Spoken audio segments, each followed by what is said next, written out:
না, হাদির স্বপ্নের বিদায়ের তো প্রশ্নই আসে না। আজকে আমি জানাজায় ছিলাম, সেখানে লক্ষ লক্ষ মানুষ, তাদের মধ্যে আমি যে দৃঢ় প্রত্যয় দেখতে পেলাম, হাদির সহযোদ্ধা আমরা সহ সবার মধ্যে যে প্রত্যয় দেখতে পেলাম, সেটা হচ্ছে যে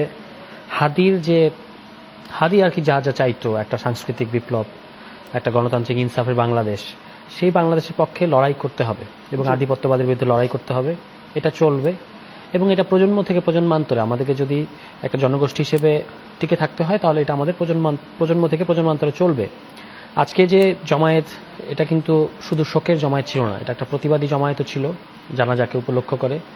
এবং আপনি জীবিত হাদি যত মানুষের ভালোবাসা পেয়েছেন, যত মানুষের শুভকামনা পেয়েছেন, আজকে দুর্ভাগ্যজনকভাবে তিনি শহীদ হয়ে যাওয়ার পরে এটা কিন্তু বাংলাদেশের আপামর মানুষ, কোটি কোটি মানুষ, একেবারে গ্রাম থেকে, আমি তো গ্রাম পর্যন্ত যাই, গ্রামের একেবারে সবচেয়ে বৃদ্ধ বয়োজ্যেষ্ঠ মানুষও এই হাদিকে আজকে স্মরণ করছে। এই নামটা সবার মুখে মুখে চলে গেছে। বাংলাদেশের 70-80 বছর ইতিহাসে যে সমস্ত আলোচিত শহীদ, তার মধ্যে কিন্তু হাদি খুব প্রমিনেন্ট থাকবেন বলে আমার কাছে মনে হচ্ছে।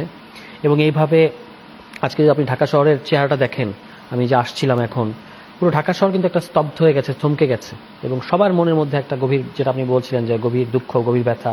কিন্তু আমি মনে করি যে হাদি, এটাও কিন্তু এক ধরনের থাকা। আমরা নিশ্চয়ই চেয়েছিলাম যে হাদি আমাদের মধ্যে থাকবেন এবং হাদি আগামী নির্বাচনে প্রতিদ্বন্দ্বিতা করবেন, কিন্তু তার দুর্ভাগ্যজনক এই শাহাদাত, এটার পরেও তিনি এখন যেভাবে আছেন, এটাও কিন্তু একটা থাকা, এবং এইটা আরও বেশি মানুষকে অনুপ্রাণিত করবে, আরও লক্ষ লক্ষ মানুষকে, ইয়াং জেনারেশনকে, তাদের মধ্যে একটা বিপ্লবী স্পৃহা তৈরি করেছে এবং করবে।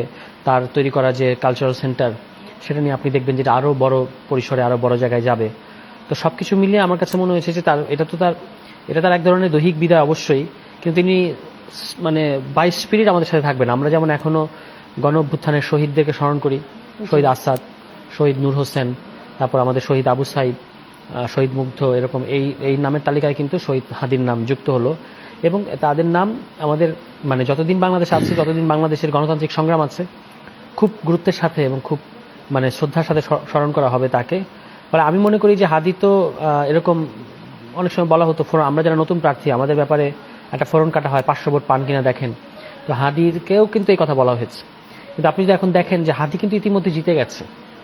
হাদি একটা কনস্টিটিউয়েন্সি থেকে ইলেকশন করতে চেয়েছেন, সেখানে তাকে এখন বাংলাদেশের লক্ষ লক্ষ কোটি কোটি মানুষ তাকে জিতিয়ে দিয়েছে। আসলে আজকের এরকম ঐতিহাসিক জানাজা বাংলাদেশের লাস্ট কবে হয়েছে? আসলে হয় না। শহীদ প্রেসিডেন্ট মেজর জিয়াউর রহমানের পরে এরকম হয়নি। আজকে সব বয়সের মানুষ এসেছেন, তারা একটা কথাই বলছিলেন। তো এইরকম একটা জীবন।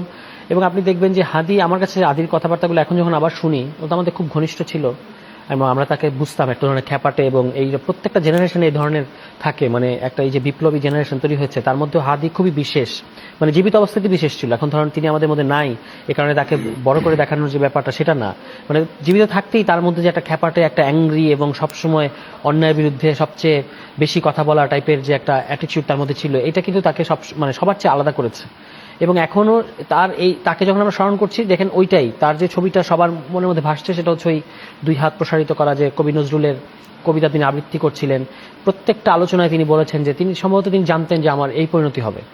বলতেন যে আমি শহীদ হব, এবং এইভাবে হাজার হাজার বছর বেঁচে থেকে তো লাভ নাই, কিন্তু এইভাবে আমি বেঁচে থাকতে চাই, এইভাবে আমি চলে যেতে চাই, আল্লাহ যেন আমাকে কবুল করে। অল্প বছরে তিনি ইম্প্যাক্ট খেলতে চেয়েছিলেন, মারাত্মক ইম্প্যাক্ট। এরকম ক্ষণজন্মা এবং গণ অভ্যুত্থানের 1 বছরের মধ্যে গণ অভ্যুত্থানের একজন অগ্র সেনানী, তাকে এই পরিণতি ভোগ করতে হবে, এটা তো আমরা ভাবি নাই। কিন্তু এখন তো এটা বলতে হচ্ছে যে থাকার সময় যেমন আমরা তাকে কাছের, অনেক সময় আপনি যখন একটা ইতিহাসের মধ্যে থাকেন তখন কিন্তু বোঝা যায় না, কিন্তু যখন এই হাদি আমাদের ছেড়ে চলে গেল, এখন কিন্তু তার ইম্প্যাক্টটা বোঝা যাচ্ছে।